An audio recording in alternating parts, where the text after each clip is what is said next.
Assalamualaikum warahmatullahi wabarakatuh. Berjumpa kembali dengan saya Nur Isneni, SMP Negeri 3 Grabak, CGP Angkatan keempat Kabupaten Magelang, Jawa Tengah, dalam aksi nyata 2.3 A10 materi tentang kucing.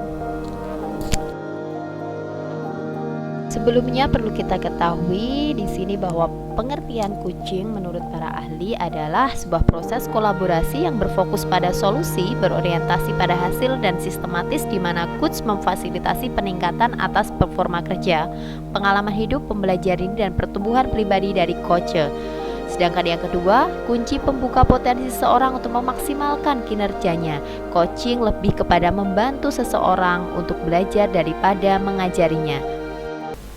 Dalam hal ini, coaching memiliki tiga makna, yaitu kemitraan, hubungan kemitraan yang setara. Kemudian yang kedua, memberdayakan. Dalam proses ini, sesi coaching yang ditekankan pada bertanya reflektif dan mendalam, seorang coach menginspirasi coach untuk menemukan jawaban sendiri atas permasalahannya. Yang ketiga, optimalisasi, yaitu coach menemukan jawaban sendiri, memastikan jawaban diterapkan dalam aksi nyata sehingga potensi coach berkembang.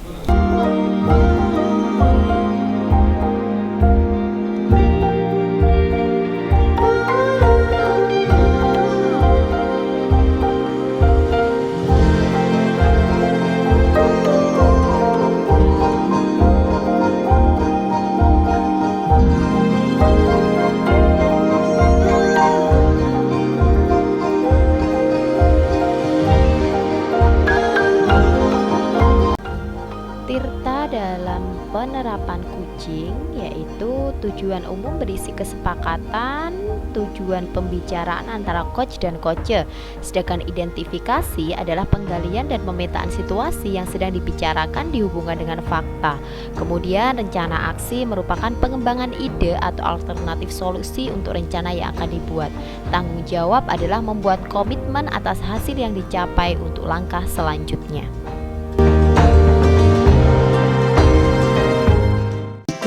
Seorang guru sedang mengalami kegelisahan terkait menurunnya semangat dan antusias murid dalam pembelajaran jarak jauh. Hal ini terbukti dari semakin sedikitnya anak-anak yang mengumpulkan tugas kepada Bapak Ibu guru.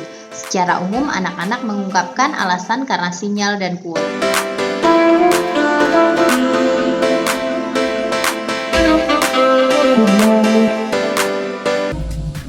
Lagi apa, Bu? Ini Bu lagi scroll Shopee. Siapa tahu ada diskon nih. Oh iya, Bisa belanja ya. Gimana Bu? Gini Bu, sama pengen saya jadi ngobrol ya, sharing gitu Bu. Oh boleh. Mau di sini apa di mana Bu? Di ruang TK aja gimana Bu? Yang sepi gitu. Oke, mari.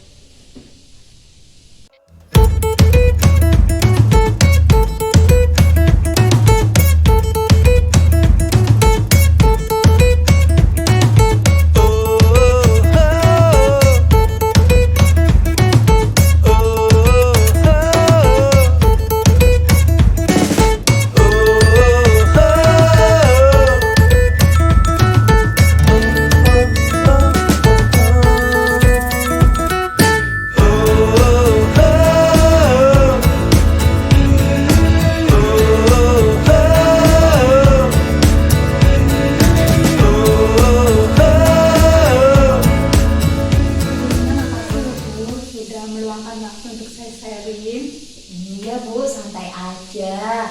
Gimana Bu, ada apa? Jadi gini Bu, saya itu bingung Bu, galau. Itu loh Bu, anak-anak sekarang pembelajaran daring itu antusias sama semangatnya menurun Bu. Gitu, semangat mereka sama antusias belajar mereka menurun. Tapi sebelumnya, kira-kira nanti apa sih yang mau diuji harapan dari diskusi kita siang ini? Ya, yang pasti saya ingin mendapatkan solusi. Kemudian saya ingin bisa meningkatkan semangat anak-anak belajar dalam belajar Bu. Oh ya, semoga nantinya sharing kita bisa bermanfaat ya Bu ya. Tapi kalau boleh tahu, sebenarnya permasalahannya gimana sih Bu? Jadi gini Bu, akhir-akhir ini di kelas saya itu selain antusias mereka menurun dalam pembelajaran daring, itu mereka banyak yang absen Bu. Oh, jadi ketika pembelajaran mereka itu ibaratnya tidak masuk di kelas gitu, kemudian tugas-tugas itu juga mereka tidak mengerjakan, begitu ya Bu ya? Iya Bu. Kalau boleh tahu nih Bu, indikator dari turunnya semangat dan antusias belajar mereka itu dari mana sih Bu? Jadi ketika saya memesan tugas Bu, yang membuka tugas itu sedikit. Kemudian ketika saya memberikan angket ke siswa itu yang mengerjakan hanya sedikit Bu. Itu pun kadang telat-telat. Oh, jadi ibaratnya banyak sekali ya yang tidak mengumpulkan tugas. Ibaratnya tuh banyak yang nggak respect gitu ya anak-anak ya Bu ya. Bu Puji itu ngajar kelas berapa aja sih Bu? Saya ngajar kelas 7 sama 8. Kan kalau kelas 9 ada BK yang satunya lagi Bu. Gitu. Sebenarnya sih saya juga ngerasain hal yang sama sih Bu, sama kayak Bu Puji, sama aja anak-anak itu banyak sekali yang nggak ngumpulin tugas. Kira-kira selain itu ada lagi nggak sih Bu permasalahannya? Selain itu Bu, anak-anak itu mengeluhkan mereka itu ketika pembelajaran PJJ itu males, itu yang pertama. Kemudian kalau saya analisis sih mereka udah rindu sekolah Bu, pengen sekolah ya PTM gitu Bu. Kemudian ada yang bilang juga boros kuota Bu kalau PJJ gitu. Ditambah lagi ya karena sekolah kita kan ya strategis ya Bu, koneksi internet juga susah gitu kan Bu. Nah itu juga mereka menjadi keluhan. Kemudian ada juga yang mengatakan katanya satu rumah itu yang punya HP cuma satu itu gantian sama adiknya.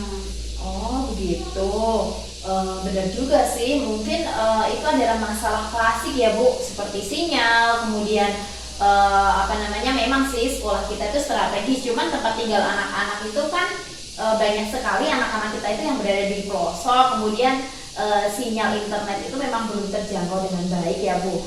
Tapi kalau menurut Bu Puji nih, sebenarnya itu penurunan semangat belajar mereka itu terjadi karena faktor eksternal tadi, atau memang karena anak-anak itu malas ya Bu ya? Bisa keduanya sih Bu. Selain eksternal itu juga mereka dari internal sendiri malas. Kemudian Bu, mereka juga kayaknya sih mereka itu jenuh Bu pembelajaran daring yang ya itu aja gitu Bu. Jenuh ya Bu ya. Kalau misalkan jenuh, selama ini apa sih yang udah Bu Puji lakuin nih buat meminimalisir kejenuhan anak-anak itu Bu? Yang sudah saya lakukan Bu, yang pastinya saya biasanya mengingatkan anak-anak, saya jawab di WA, kemudian kadang juga saya telepon Bu, ya walaupun kadang respon dari mereka tidak sesuai harapan Bu, Iya kadang sih, malah dialihkan betul. Begitu. Oh sih saya juga gitu, kadang-kadang udah VC, udah diangkat tapi tiba-tiba dimatiin gitu. Selain itu ada lagi nggak sih Bu? Sepertinya sih Bu, kalau saya lihat mereka itu lebih senang belajar di sekolahan, karena kalau di sekolahan misalkan pembelajaran mereka mengalami kesulitan, mereka kan bisa langsung tanya ke gurunya atau bisa ke temannya atau ke sebaya. Nah sedangkan di rumah misalkan mereka nggak tahu apa materinya, mereka buka di internet nggak ada, tanya orang tua nggak bisa Bu. Iya sih Bu.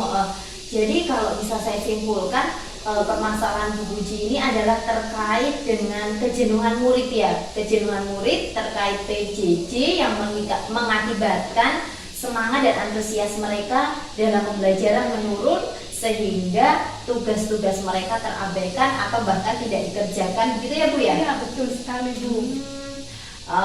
Nah sekarang kan Bu Puji ini udah paham betul apa sebenarnya permasalahan yang Bu Puji hadapi. Kira-kira nih Bu Puji punya langkah-langkah atau punya trik-trik khusus yang bisa Bu Puji ambil nggak? Mungkin langkahnya yang awal pastinya saya berusaha untuk menghubungi anak-anak via dapri WA atau saya telepon ya, walaupun ya seperti yang saya tadi katakan Bu, mereka responnya tidak sesuai harapan. Kadang malah di WA itu cuma dibaca doang Bu. Kemudian Tapi saya tidak pantang menyerah Bu untuk menghubungi anak-anak. Nah, selain itu saya mau cari informasi mungkin dari teman-teman terdekat, apa sih yang mereka lakukan kok sehingga di rumah, maksudnya sehingga tugas-tugas itu sekolah tidak dikerjakan. Kemudian selain itu mungkin saya mencoba mencari konten-konten pembelajaran yang inovatif Bu. Inovatif, kemudian kontekstual, itu kan bisa menarik minat belajar mereka. Keren ya Bu, luar biasa loh langkah-langkah yang mau Bu Puji ambil. Tapi sebentar dulu deh Bu, kayaknya Bu Puji pernah deh ikut kelas motivasi ya Bu ya? Oh iya benar, saya ingat Bu. Waktu itu saya pernah ikut kelas motivasi, itu saya disajikan video-video motivasi. Nah itu bisa ya Bu, sepertinya saya masukkan ke pembelajaran saya. Iya Bu, bisa itu Bu. Coba aja deh anak-anak itu dikasih semacam video motivasi yang bisa menggugah semangat mereka kembali gitu ya Bu ya. Luar biasa deh rencana Bu Puji, semoga rencana-rencana baiknya Bu Puji itu bisa terlaksana. Kira-kira selain itu ada lagi nggak Bu rencana yang pengen Bu Puji lakuin? Iya Bu, saya yang pastinya akan koordinasi dengan kepala sekolah. Kemudian saya juga minta bantuan orang tua, sama koordinasi dengan orang tua, saya melakukan home visit gitu. Kemudian selain itu saya juga memberikan video, menyisipkan ya Bu, menyisipkan pembelajaran saya dengan video-video motivasi itu. Oh ya Bu, ada lagi, saya juga mau koordinasi sama teman-teman sejawat. Ya sharing-sharing gitu Bu. Oh gitu. Selain itu ada lagi nggak sih Bu? Kemudian saya juga melakukan home visit Bu. Home visit ke rumah-rumah, terutama siswa yang sering terlambat itu Bu, atau bahkan tidak mengerjakan tugas, saya home visit dengan wali kelas biasanya Bu. Oh gitu. Ya Bu, kalau misalkan terpaksanya home visit jangan lupa tetap prokes ya Bu ya, karena kita masih dalam masa pandemi nih. Iya, makasih loh Bu sarannya. Mungkin Bu satu lagi buat Bu Puji lebih mudah mengontrol antara orang tua dengan murid mengerjakan tugas itu, mungkin apa sih yang bisa Bu Puji lakuin? Oh iya Bu, saya mau buat grup WA, kan kalau siswa kan sudah ada. Saya mungkin itu akan buat grup WA dengan orang tua gitu. Oke, keren Bu itu. Semoga apa-apa yang sudah Bu Puji rencanakan ini bisa dilakukan ya Bu ya. Amin. Lalu kira-kira kapan nih Bu Puji mau memulai aksi-aksi yang sudah direncanakan tadi Bu? Selepas dari sini yang pertama saya akan visit dulu Bu. Tapi itu Bu, kalau visit itu kalau dirasa memang siswanya sudah kebangetan Bu, banyak sekali tugas-tugas yang belum dikerjakan. Mungkin itu, kemudian saya membuat checklist Bu, checklist daftar tugas yang belum dikerjakan, terus yang ada gitu. Nah dari checklist itu kan kelihatan yang banyak tagihan itu nanti saya diskusi dengan wali kelas. Kemudian saya juga mau mencari referensi pembelajaran, konten-konten yang inovatif Bu. Nah kemudian saya juga akan memberikan video-video motivasi. Sepertinya. Semoga nanti setelah ini Bu Puji langsung eksekusi gitu ya Bu ya. Kira-kira Bu, yang mau dilibatkan dalam rencana-rencana hebatnya Bu Puji itu siapa aja? Yang pastinya semua warga sekolah terlibat Bu, kepala sekolah, wali kelas, kemudian guru mapel, yang pastinya guru BK termasuk Jawa, kemudian orang tua sama anak-anak juga Bu. Iya ya, karena memang sebenarnya kalau pembelajaran daring itu peran orang tua itu sangat penting gitu ya Bu ya. Ya betul banget Bu. Oke deh Bu. Kemudian luar biasa ya rencana dan komitmen yang Bu Puji ambil ini. Semoga nantinya dengan rencana dan komitmen yang Bu Puji ambil ini bisa menghasilkan sesuatu yang luar biasa. Tapi saya yakin juga deh, karena Bu Puji ini kan guru hebatnya SMP Negeri 3 Gerapat nih. Makasih loh Bu, ya semoga saja ini akan mendapatkan hasil maksimal Bu. Karena maksudnya ini juga untuk kebaikan anak-anak, untuk kebaikan ke depan sekolah kita juga Bu. Jadi malu nih dipuji sama. Wah, Saya masanya sudah puji Bu. ya Bu Ci hebat. Ya udah Bu, kayaknya ini udah deh.